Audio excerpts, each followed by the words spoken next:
नमो सिद्धाणं नमो आयर्याणं नमो वज्रायाणं नमो लोये सव्यसाहूणम् एष सुरासुरमणुसिन्ध वन्दितं धोदघायिकममलं प्रणमामि वड्डमाणं तित्थं धम्मस्य कर्तारम्। तो यहाँ अपनी चर्चा अभी 16वें नंबर की गाथा में ये चली कि आत्मा उस केवल ज्ञान स्वरूप आत्मा को प्राप्त करता है तो किसी पर कारक की अपेक्षा नहीं है उसमें। आत्मा के षटकारक आत्मा में ही है। आत्मा अपने से अपने को अपने लिए अपने में से है, अपने आधार से अपने को प्राप्त करता है।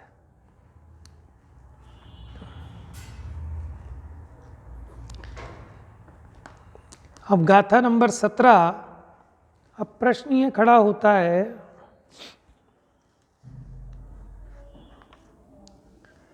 कि उत्पाद व्यय और द्रव्य से युक्त इस अविनाशी स्वयंभू भगवान आत्मा ने ये जो स्वयंभू माने स्वयं से ही शुद्धात्म स्वभाव की प्राप्ति के अत्यंत अविनाशीपना है, माने कभी नष्ट नहीं होता। एक बार परमात्म दशा प्रकट हो जाने पर उस परमात्म दशा का कभी भी अभाव नहीं होता और कथनचित किसी अपेक्षा से उत्पाद व द्रव्य युक्तता का विचार करते हैं। नाश नहीं होता लेकिन फिर भी उत्पाद व द्रव्यपना इसमें रहता है, उसकी चर्चा करते हैं। देखिए गाथा पढ़ते हैं, पहले समझ लेते हैं इसको फिर पढ़ेंगे। भंग विहूणो य भवो संभव परिवज्जिदो विनाशो ही विज्जति तस्सेव पुणो ठिदि संभव नाश समवाओ। पढ़ें अब। भंग विहूणो य भवो संभव परिवज्जिदो विनाशो ही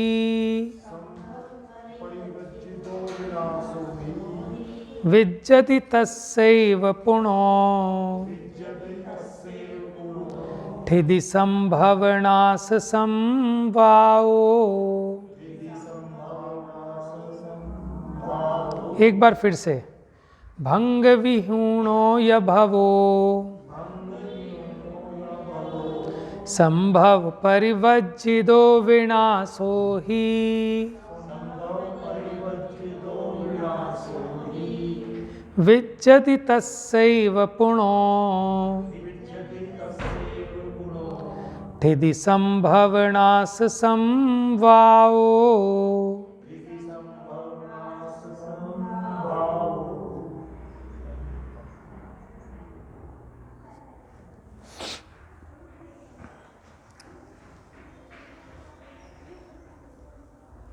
क्या कहते हैं? भंग विहूणो य भवो। भंग माने होता है नाश। भंग माने क्या होता है? विहूणो माने बिना, विहीन। ठीक है। भवो माने होता है होना, यानी उत्पाद। तो कैसा है कि नाश बिना का उत्पाद है। कि उत्पाद तो हुआ उस दशा का, स्वभाव दशा जो प्रकट हुई वो कैसी है? भंग विहीन, माने उसका नाश नहीं होता। या भवो, ऐसा उसका उत्पाद हुआ है। तो कैसा उत्पाद है? विनाश से रहित ऐसा उत्पाद हुआ। और फिर कहते हैं संभव परिवज्जिदो विनाशो ही।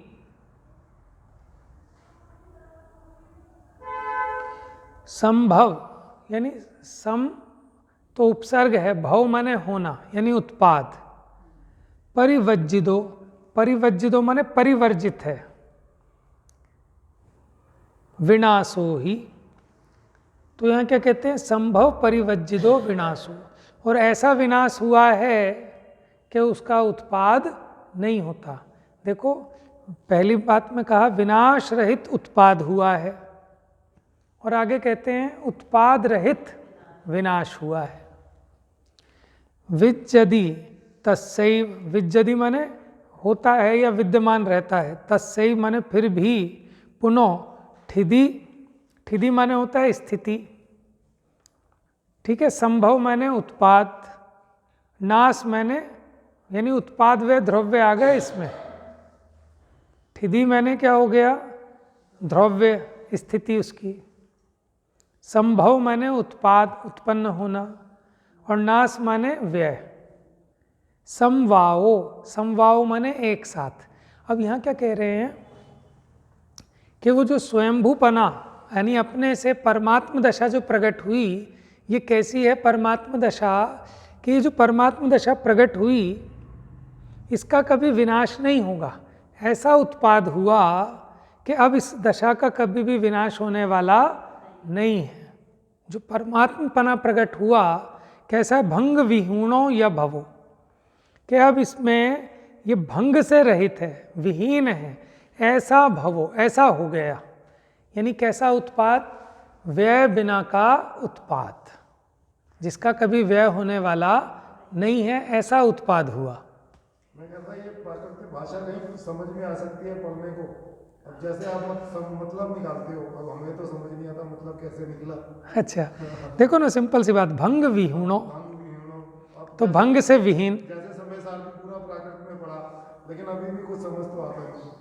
तो वहाँ तो हमने प्राकृत पे जोर ही नहीं डाला ना, वहाँ तो हमने प्राकृत से ज़्यादा समझाई। जैसे सीखी जा सकती है प्राकृत, हाँ बिल्कुल सीखी जा सकती है।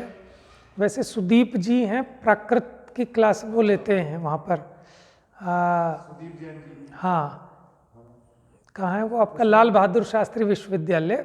नहीं तो आपको यूट्यूब पे भी मिल सकते हैं, यूट्यूब पे भी ऐसी क्लासें मिल सकते हैं। आजकल सब चीज़ें हैं, पढ़ने वालों की कमी है आजकल, पढ़ाने वालों की कमी नहीं है।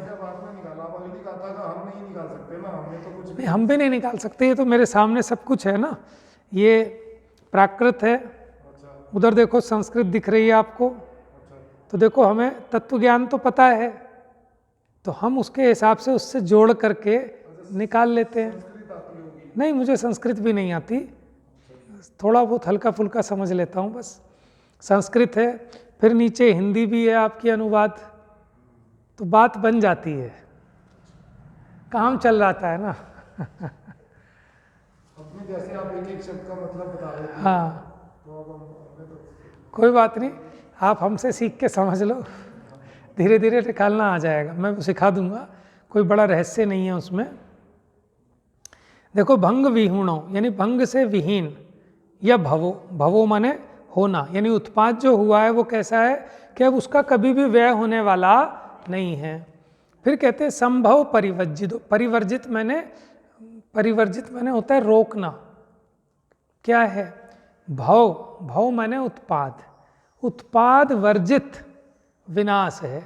और व्यय कैसा हुआ है, ये जो आत्म स्वभाव प्रकट हुआ तो पूर्व पर्याय का विनाश हुआ ना, तो उस पूर्व पर्याय का ऐसा विनाश हुआ कि अब उसका उत्पाद होने वाला नहीं है।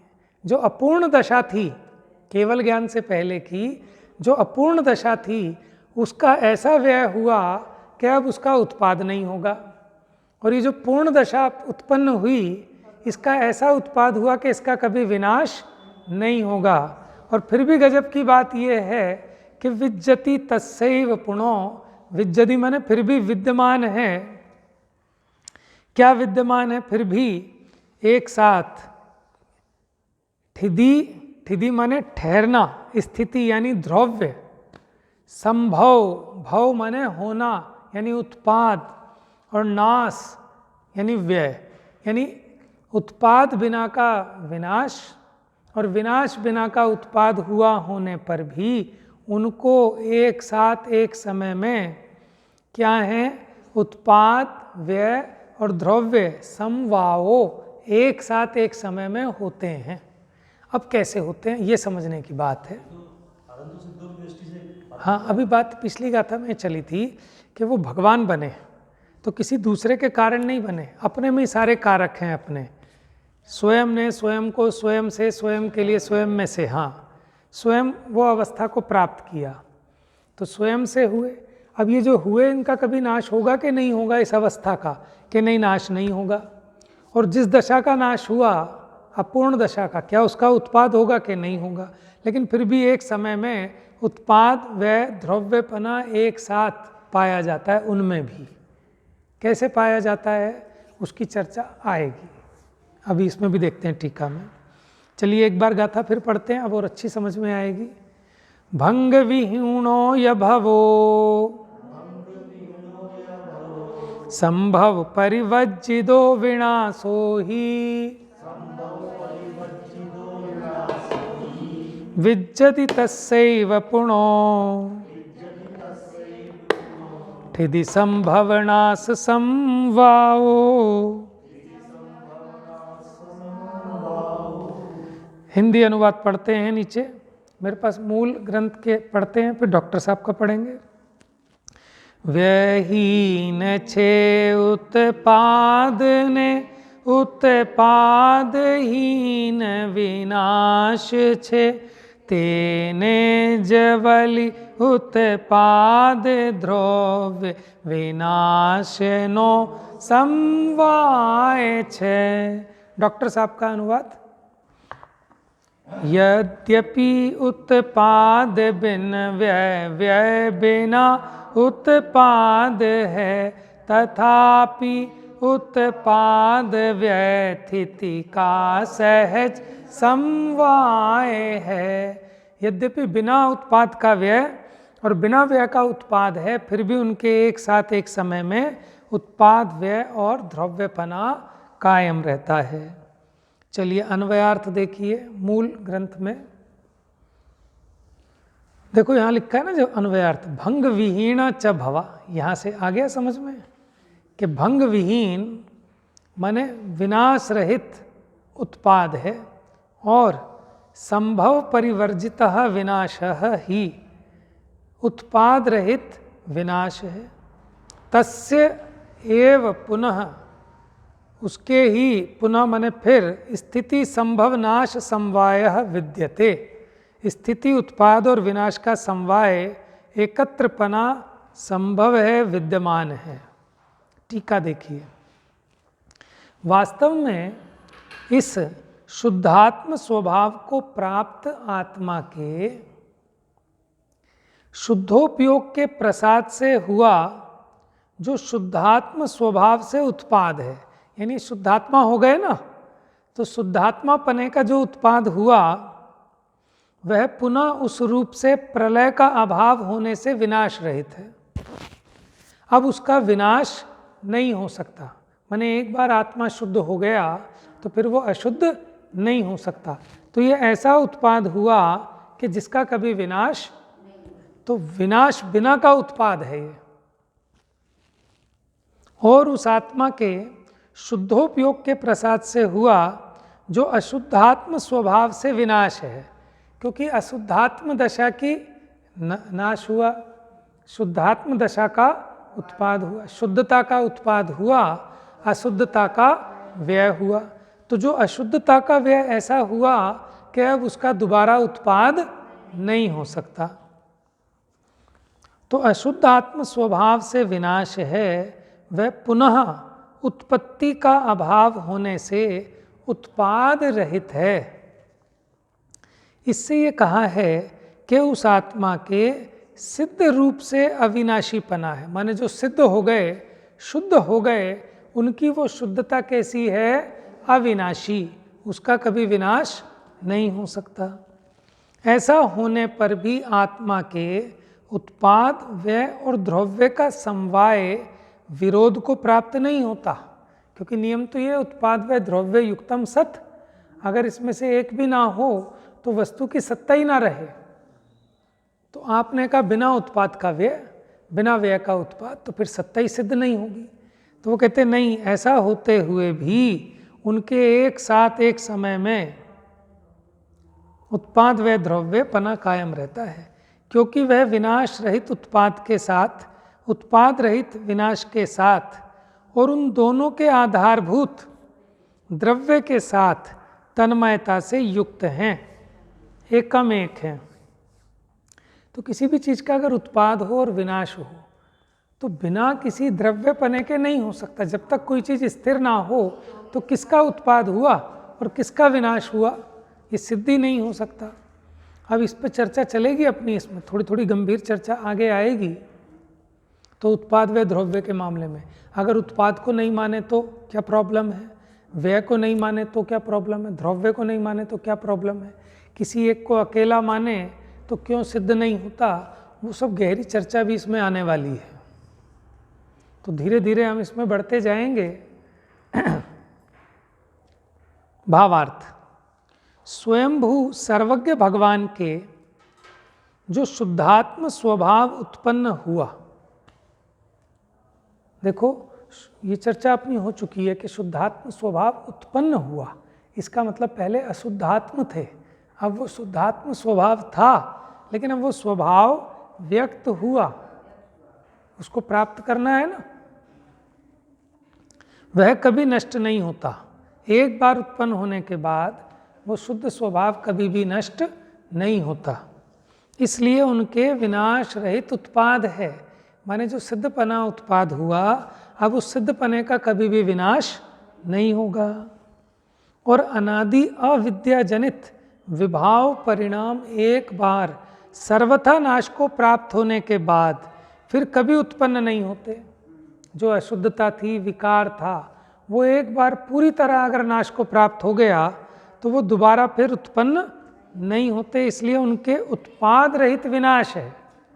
अशुद्ध अवस्था का ऐसा विनाश हुआ कि अब वो कभी उत्पन्न होने वाली नहीं है, और ये सिद्ध दशा का ऐसा उत्पाद हुआ कि अब कभी वो नष्ट होने वाला नहीं है। इस प्रकार यहाँ यह कहा है कि वे सिद्ध रूप से अविनाशी हैं। इस प्रकार अविनाशी होने पर भी वे उत्पाद व्यय द्रव्य युक्त हैं, क्योंकि कोई भी द्रव्य ऐसा नहीं हो सकता जो उत्पाद व द्रव्य से रहित हो, क्योंकि शुद्ध पर्याय की अपेक्षा से उनके उत्पाद है और अशुद्ध पर्याय की अपेक्षा से उनका व्यय है। और इन दोनों के आधारभूत आत्म तत्व तो वही का वही रहा।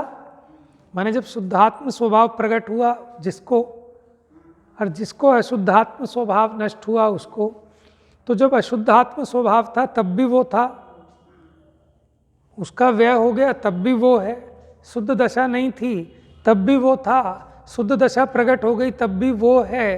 तो कोई ऐसी एक कॉमन चीज है ना, उसको कहते हैं द्रव्य, ठीक है, नित्य अवस्था। तो इन दोनों के आधारभूत माने उत्पाद वे किसके आधार से होते हैं, जैसे कड़े का नाश और कुंडल का उत्पाद किसके आश्रय से हुआ, वो द्रव्यपना है। उन दोनों के आधारभूत आत्म तत्व की अपेक्षा से द्रव्यपना है।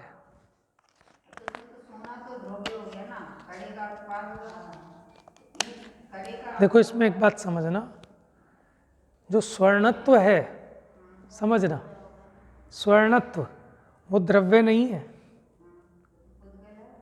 पुद्गल तो वो तो द्रव्य है पुद्गल, लेकिन जो स्वर्णत्व है वो भी उसके किसी एक विशेष गुण की पर्याय समझना, क्योंकि वही पुद्गल में ऐसी योग्यता है कि जो आज स्वर्णत्व है कल को वो लोहत्व रूप भी परिणमित हो सकता है।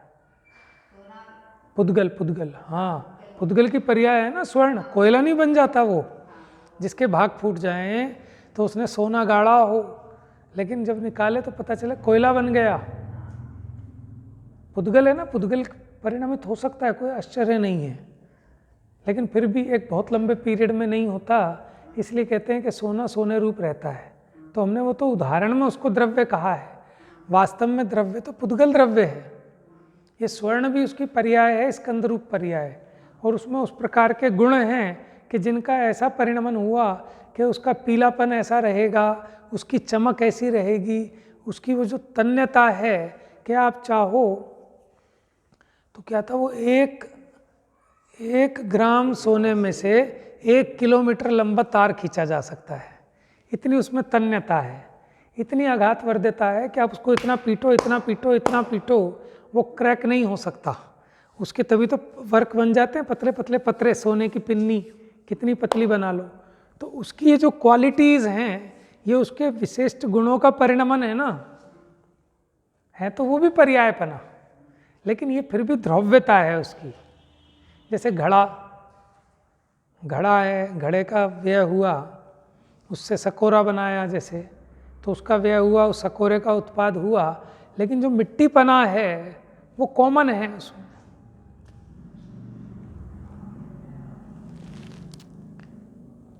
देखिए, ये जो उत्पाद व द्रव्य का विषय है, द्रव्य गुण पर्याय का विषय है, ये आप जितना जितना इसमें गहराई में उतरेंगे उतना उतना आपको और विशेष विशेष समझ में आएगा। इससे समझ में आता है कि हम जो जान पा रहे हैं ना, वो हम बहुत अल्प जान रहे हैं। ये द्रव्य गुण पर्याय का जो स्वरूप है वो बहुत गंभीर है, बहुत अथाय है। इसी प्रकार उत्पाद व द्रव्य का, कि हम जितना जितना पढ़ते हैं, जितना जितना विचार करते हैं, उतना उतना और विशेष विशेष भाषित होता है, उतनी स्पष्टता आती है ना।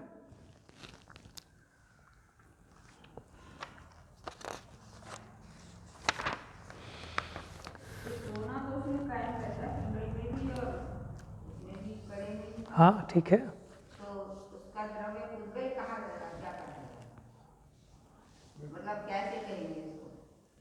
उदाहरण में तो हम सोने को द्रव्य बता रहे हैं आपको, लेकिन हम ये समझा रहे हैं कि आप सोने को द्रव्य मत समझ लेना। वो जो स्वर्णपना है ना, वो भी पुद्गल की पर्याय है, वो कोई द्रव्य नहीं है। वो तो हम उदाहरण में समझा रहे हैं आपको। देखो, जिनागम में एक बात अत्यंत स्पष्ट रूप से कही गई कि उत्पाद बिना व्यय हो, व्यय बिना उत्पाद नहीं। ठीक है ना, ये स्पष्ट है। फिर भी यहाँ विरोधाभास अलंकार के माध्यम से ये कहा कि हे स्वयंभू भगवान, आपने तो ऐसा गजब कर दिखाया कि आपका ऐसा उत्पाद हुआ कि जो व्यय के बिना का है, और आपने ऐसा विनाश किया अशुद्धता का कि अब उसका कभी उत्पाद नहीं हो सकता। आपने ऐसा गजब कर दिया। माने महिमा तो ऐसी गाई जाती है ना कि उत्पाद के बिना का व्यय करके दिखा दिया। और सबसे बड़ी बात यह है कि प्रत्येक वस्तु उत्पाद व द्रव्यात्मक रहती है, उस नियम को भी कायम रखा। आपकी पर्याय ऐसी उत्पन्न हुई कि जिसका कभी विनाश नहीं होता। उत्पाद ऐसा हुआ कि बिना विनाश का, और पूर्व पर्याय का ऐसा विनाश हुआ कि बिना उत्पाद का। लेकिन ऐसा होने के बावजूद भी जो सिद्धांत है, आपने उसको कायम रखा कि एक ही समय में आप उत्पाद व द्रव्य रूप भी हो।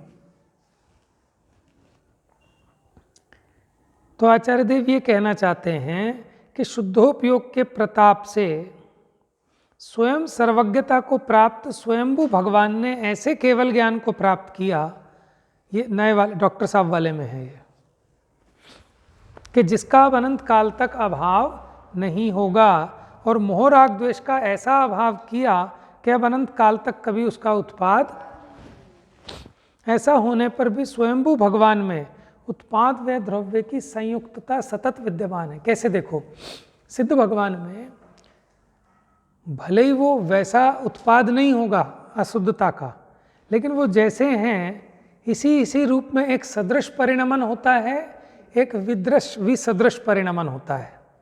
जैसे संसार दशा का अभाव होकर सिद्ध दशा उत्पन्न हुई, ये तो विसदृश परिणमन है, अलग दिख रहा है।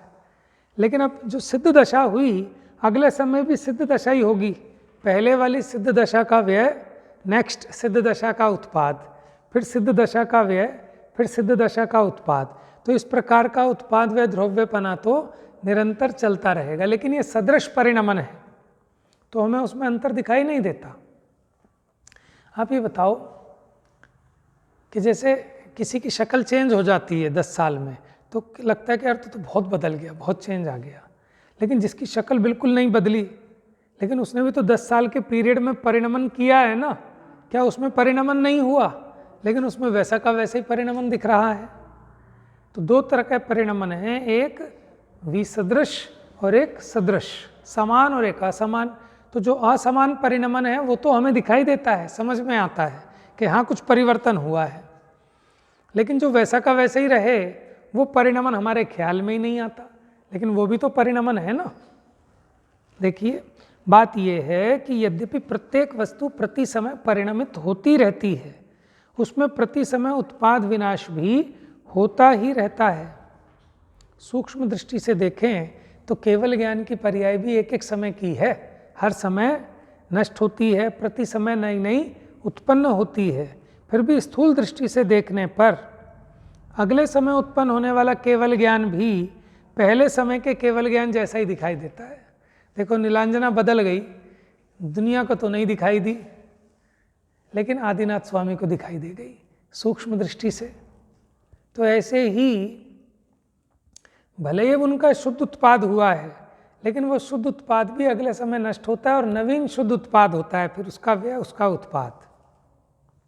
इसी प्रकार वीतरागी पर्याय का भी प्रति समय अभाव होता है, किंतु अगली पर्याय भी बिल्कुल वैसी की वैसी होती है, वही की वही तो नहीं है, लेकिन वैसी की वैसी है।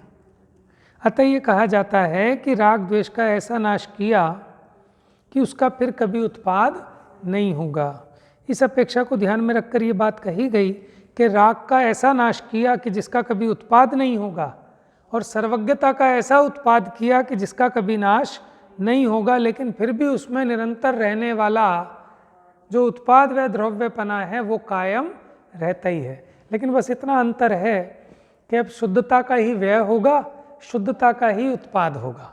शुद्धता का व्यय होने पर अशुद्धता नहीं आएगी, नवीन पर्याय भी शुद्धता वाली ही होगी। ठीक है, तो बात समझ में आ गई भाई साहब कि दो प्रकार के परिणमन, एक तो विसदृश और एक सदृश। तो हमें विसदृश परिणमन में तो समझ में आता है कि संसार दशा का अभाव हो गया, मुक्त दशा का उत्पाद हो गया।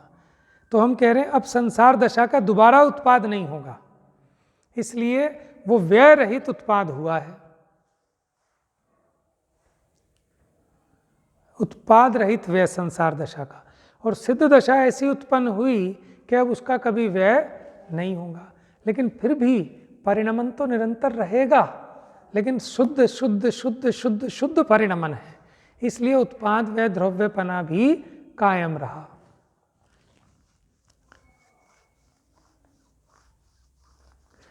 फिर आगे सिद्धांत बताते हैं कि उत्पाद व द्रव्य, तो अब कोई कहे कि साहब हमें समझ में नहीं आया, हमें ये तो समझ में आ गया कि बिना उत्पाद का व्यय हो गया, बिना व्यय का उत्पाद हो गया, लेकिन उत्पाद व द्रव्यपना कैसे रहेगा? कि कह रहे हैं कि भैया उत्पाद व द्रव्यपना वो ना रहे तो द्रव्य ही नहीं रहेगा, क्योंकि जहाँ द्रव्य है वहाँ हर समय उत्पाद व द्रव्य होगा ही होगा, ऐसा अकाट्य नियम है। तो उस नियम को, सिद्धांत को एक बार दोहराते हैं। तो गाथा नंबर 18,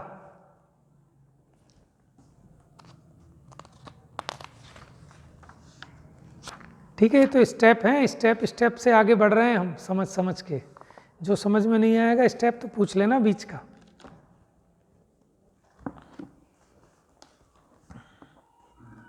अब इसको और स्पष्ट करेंगे उत्पाद व द्रव्य को, है ना। देखो, इसलिए क्रमिक स्वाध्याय में बहुत लाभ होता है कि हिसाब से कब क्या क्या प्रश्न उठते हैं चित्त में, उसके हिसाब से अगली गाथा आएगी। तो ऐसे क्रमिक विकास है। देखिए गाथा पहले पढ़ना सीखते हैं। उपपादो या विनाशो विज्जति सवस् अट्ठजादस् पज्जायेण दुकेण वि अट्ठो खलु होदी सबभूदो। देखो, उपपादो मैंने उत्पाद, विनाशो भी समझ में आ गया आपको, विनाश।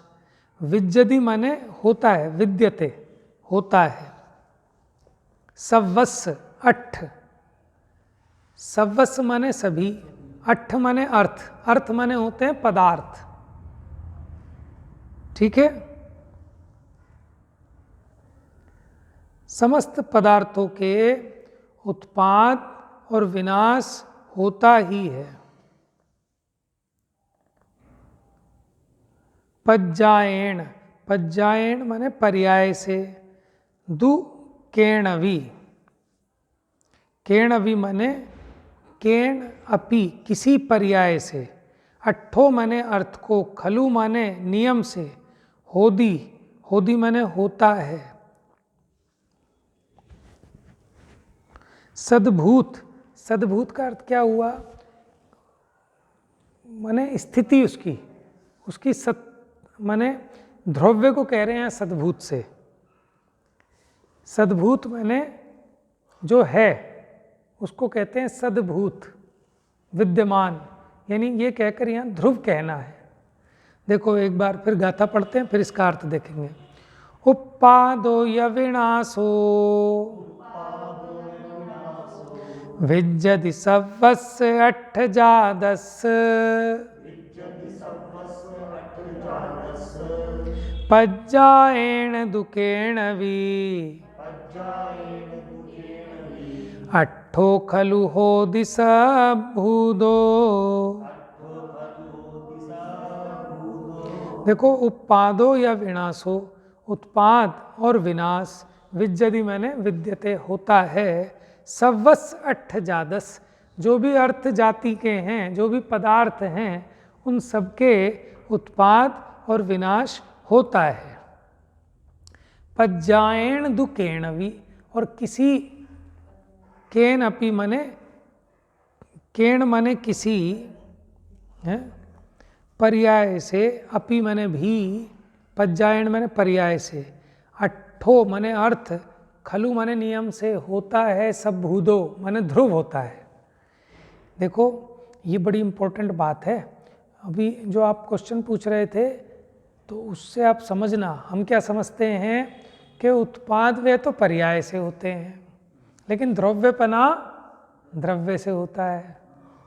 लेकिन यहाँ तो कह रहे हैं किसी पर्याय की अपेक्षा अर्थ ध्रुव रहता है, किसी पर्याय की अपेक्षा ध्रुव रहता है। कौन? पदार्थ यानी द्रव्य। ये मैं कई बार इशारा करता हूँ इस चीज़ का, ये गाथा नंबर 18 में ये बात है कि किसी पर्याय की अपेक्षा उत्पन्न होता है, किसी पर्याय की अपेक्षा नष्ट होता है। और ध्रुव कैसे रहता है? सब बोलते हैं द्रव्य की अपेक्षा, लेकिन यहाँ क्या लिखा? पज्जायेण दुकेणवी, सेकंड लाइन है, पज्जायेण दुकेणवी, किसी पर्याय की अपेक्षा से, अट्ठो माने अर्थ, खलु माने नियम से, होदि सभूदो, सभूदो माने सद्भूत रहता है, यानी वो ध्रुव रहता है। कैसे रहता है ध्रुव? किसी पर्याय की अपेक्षा से। अब ये बुद्धि से समझने की बात है कि ऐसी कौन सी पर्याय है। जब जो पूछ रहे थे ना स्वर्णत्व, तो मैं यही कहना चाहता हूँ कि वो स्वर्णत्व पर्याय है। जो मिट्टीपना है वो भी पर्याय है एक तरह से। जैसे घड़ा, देखो जो पिंड रूप अवस्था थी मिट्टी की पिंड रूप अवस्था की अपेक्षा वो व्यय है, घड़े की अपेक्षा उत्पाद है। लेकिन मिट्टी दशा का व्यय और घट का उत्पाद वो किस पर्याय के आश्रय से हुआ? तो वो जो मिट्टी रूप जो पर्याय है वो ध्रुव है। समझ में आया? और समझेंगे इसकी टीका में। लेकिन ये बहुत दार्शनिक गूढ़ सैद्धांतिक विषय है। तो हमारे महाभाग्य हैं कि वो दिव्य ध्वनि के सार में जो ऐसी माने द्रव्य की इतनी स्पष्टता, इतनी गहराई जो भगवान के ज्ञान में आई, और उन्होंने उसको अपनी दिव्य ध्वनि में बताया, गणधर देव ने उसको गूंथा, और आचार्य परंपरा से हम तक ये बात आ गई, और हमारे भाग्य के पैकेट खुले, तो आज हमें पढ़ने सुनने में आ रही है। माने हम अपने श्रुत ज्ञान से केवल ज्ञान को नाप रहे हैं। क्या कहा? कि हम अपने श्रुत ज्ञान से केवल ज्ञान को नाप रहे हैं, माने उसका अंदाजा लगा रहे हैं कि केवल ज्ञान में कैसा वस्तु का स्वरूप जानने में आता है, और ये हम अपने श्रुत ज्ञान से जान रहे हैं। समझ में आया ना? इसी को कहते हैं आगम चक्षु। आगम चेठा इसी में आएगा अंत में, आगम चेठा तदो जेठा, आगम चेठा तदो जेठा, कि जिसकी आगम में चेष्टा है वही ज्येष्ठ है, वही महान है। देखिए अन्वयार्थ पढ़ें इसका, पहले हिंदी अनुवाद भी पढ़ते हैं मूल ग्रंथ का। उत्पाद तेम विनाश छे, सो कोई वस्तु मात्र ने, वली कोई पर थी दरेक, पदार्थ छे सद्भुत करे। डॉक्टर साहब का अनुवाद। सभी द्रव्यों में सदा ही हो रहे उत्पाद व्यय, ध्रुव भी रहे प्रत्येक वस्तु रे किसी पर्याय से, कि किसी पर्याय से ध्रुव रहती है वस्तु, किसी पर्याय से उत्पन्न होती है, किसी पर्याय से नष्ट होती है। टीका पढ़ते हैं। चलिए अन्वयार्थ भी देखते हैं इसमें। मूल ग्रंथ में किसी पर्याय से उत्पाद और किसी पर्याय से विनाश सर्व पदार्थ मात्र के होता है, और किसी पर्याय से पदार्थ वास्तव में ध्रुव है। टीका, क्योंकि इसका एक रीजन है। जैसे उत्पाद अंश है, व्यय अंश है, उसी प्रकार द्रव्य भी अंश है, अंशी नहीं है। अंशी कौन है? कि उत्पाद व द्रव्य युक्तम जो सत है वो अंशी है। अंशी माने उसका समुदाय। उत्पाद भी अंश है, व्यय भी अंश है, और द्रव्य भी अंश है। जैसे उत्तम स्वर्ण की बाजूबंद रूप पर्याय से उत्पत्ति दिखाई देती है। जैसे सोने का बाजूबंद बनाया तो उस बाजूबंद की अपेक्षा उसकी उत्पत्ति दिखाई देती है। किसकी उत्पत्ति किसकी हुई? ना, मैं ऑप्शन देता हूं आपको। बाजूबंद की उत्पत्ति हुई कि स्वर्ण की उत्पत्ति हुई? हम ग्रंथ में देख के बताओ। पढ़ो लाइन अपने आप, है ना? देखो इम्पोर्टेंट बात तो हम पढ़ते नहीं है ना। हम पढ़ें तो थोड़ा सा बुद्धि पे हमारे जोर डालेंगे फिर, कि फिर जो हम कहते हैं जो मर्जी अपने मुंह में जो बात आती है, अब वो हमारी भाषा भी सुधरेगी। क्या लिखा आंटी जी? इसमें लिखा जैसे उत्तम स्वर्ण की बाजूबंद रूप पर्याय से उत्पत्ति दिखाई देती है। किसकी उत्पत्ति? स्वर्ण की उत्पत्ति दिखाई देती है। किस अपेक्षा से? कौन सी पर्याय की अपेक्षा? बाजूबंद पर्याय की अपेक्षा। किसकी उत्पत्ति हुई? स्वर्ण की हुई, क्योंकि स्वर्ण ही बाजूबंद रूप से परिणमित हुआ है, स्वर्ण ही बाजूबंद रूप से उत्पन्न हुआ है। पूर्व अवस्था रूप से वर्तने वाली अंगूठी इत्यादि पर्याय से विनाश देखा जाता है। किसका? स्वर्ण का। किसकी अपेक्षा? अंगूठी पर्याय की अपेक्षा स्वर्ण विनाश को प्राप्त हुआ, और बाजूबंद की अपेक्षा स्वर्ण उत्पन्न हुआ। और पीलापन इत्यादि पर्याय से, स्पष्ट लिख दिया इसको, देखो पीलापन इत्यादि पर्याय से दोनों में, बाजूबंद और अंगूठी में, उत्पत्ति विनाश को प्राप्त ना होने से, कि कोई पर्याय ऐसी भी है कि जो नित्य है, जो ध्रुव है, कि जो उत्पन्न विनष्ट होने पर भी उत्पन्न विनष्ट नहीं होती। जैसे उसका पीलापना, उसकी तन्यता, उसकी आघातवर्ध्यता, उसकी चमक, उसका मुलायमपना, ये सब ये जो पर्याय हैं,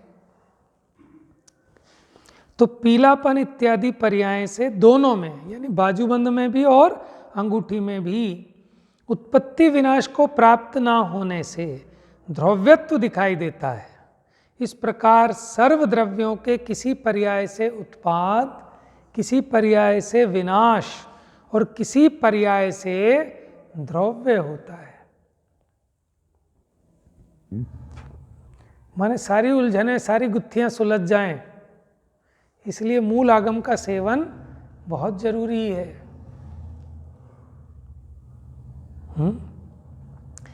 माने जो मेन टेक्स्ट बुक है उसको मुख्य रखकर फिर जितनी मर्जी राइटर्स की बुक पढ़ो, गड़बड़ नहीं होगी। आप अपना इम्पोर्टेंट मैटर वहाँ से ले लेंगे, ठीक है ना। जैसे जो पढ़ते थे स्कूल में, कॉलेज में, एक तो मेन एनसीईआरटी की बुक, अब उसके लिए अलग अलग हेल्प बुक्स आती हैं अलग अलग राइटर की, तो उसको भी रेफ़र करो, कोई दोष नहीं है, लेकिन इसको मुख्य रखकर। उसी प्रकार मूल आगम को मुख्य रखकर फिर कितने भी राइटर्स ने कितनी भी टीकाएँ लिखी हों उनको भी रेफ़र करो, कोई दिक्कत नहीं है। लेकिन हमने मूल पढ़ा ही नहीं कभी, और जिस मर्जी राइटर की बुक उठा के पढ़ी तो फिर आपस में विरोध भाषित होता है कि कोई राइटर रामायण की टीका इस तरह से करता है, कोई रामायण का खुलासा इस तरह से करता है। तो पहले मूल तो पढ़ लो क्या थी व्यवस्थिति। इससे ये कहा गया है कि शुद्ध आत्मा का भी द्रव्य का लक्षणभूत उत्पाद व द्रव्य रूप अस्तित्व अवश्यम भावी है। इसलिए वो शुद्ध आत्मा जो हुए ना स्वयंभू, उनके भी उत्पाद व द्रव्यपना तो पाया ही जाएगा। क्योंकि अब शंका ये हुई कि ये बात हमें समझ में आ गई कि जो विनाश हो गया अब उसका उत्पाद नहीं होगा अशुद्धता का, और शुद्धता जो उत्पन्न होगी उसका विनाश नहीं होगा। तो फिर उनके एक साथ उत्पाद व द्रव्यपना रहेगा कैसे? कि वो तो द्रव्य का नियम है, उसके बिना तो द्रव्य की सत्ता ही सिद्ध नहीं हो सकती। अब इसका भावार्थ कल पढ़ेंगे, समय अधिक हो गया और विषय भी इम्पोर्टेंट है, इस बहाने कल एक बार फिर दोबारा रिवाइज हो जाएगा। तो आज ये गजब की बात क्या आई है इसमें कि जो द्रव्य है ना वस्तु, वो भी किसी पर्याय की अपेक्षा से है। अब ऐसी कौन सी पर्याय है, ठीक है, जिसे द्रव्यपना होता है? जा वाणी के ज्ञान से सूझे लोकालोक, सो वाणी मस्तक नमो सदा देत हूँ धो।